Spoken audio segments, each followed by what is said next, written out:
हलऊं गॾिजी करे गाॾियूं प्यारा लाड़काणे।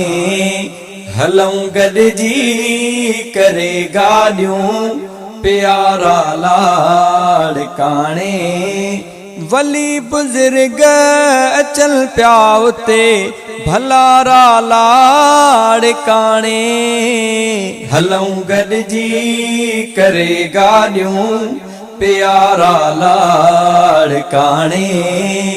हलऊं गॾिजी करे गाॾियूं प्यारा लाड़काणे।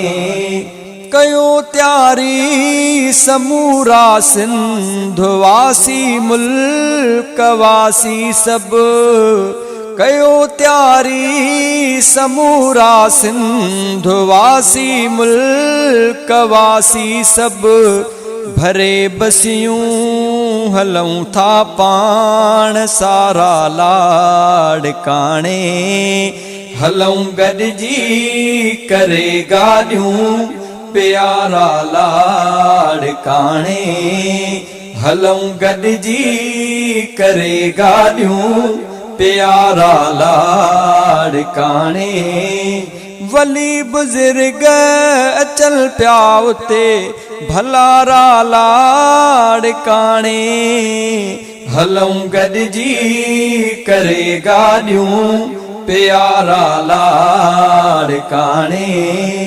भाऊ राशिद कयो सॾु आ उन्हीअ जो सॾु अखियुनि ते आ।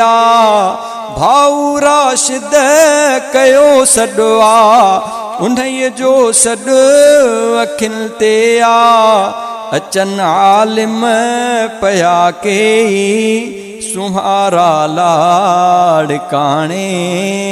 अचन आलिम पया कई सुहारा लाड़काणे। वली बुज़ुर्ग अचल पिया उते भलारा लाड़काणे। हलऊं गॾिजी करे गाॾियूं प्यारा लाड़काणे। चयो क़ाइद प्यारे भी जमात खे अचण लए आ। चयो क़ाइद प्यारे भी जमात खे अचण लए आ। 27 नवंबर ते सभु दुलारा लाड़काणे। हलऊं गॾिजी करे गाॾियूं प्यारा लाड़काणे।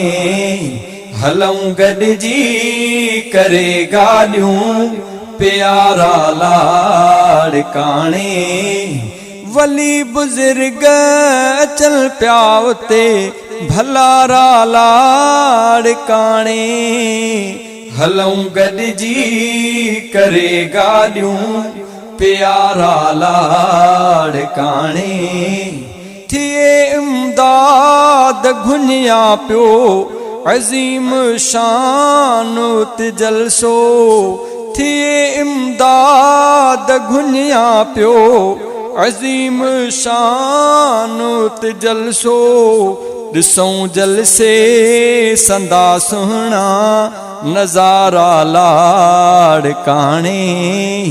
हलऊं गॾिजी करे गाॾियूं प्यारा लाड़काणे।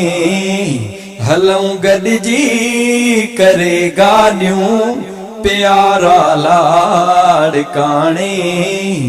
वली बुज़ुर्ग अचल पिया उते भलारा लाड़काणे। हलऊं गॾिजी करे गाॾियूं प्यारा लाड़काणे। हलऊं गॾिजी करे गाॾियूं प्यारा लाड़काणे।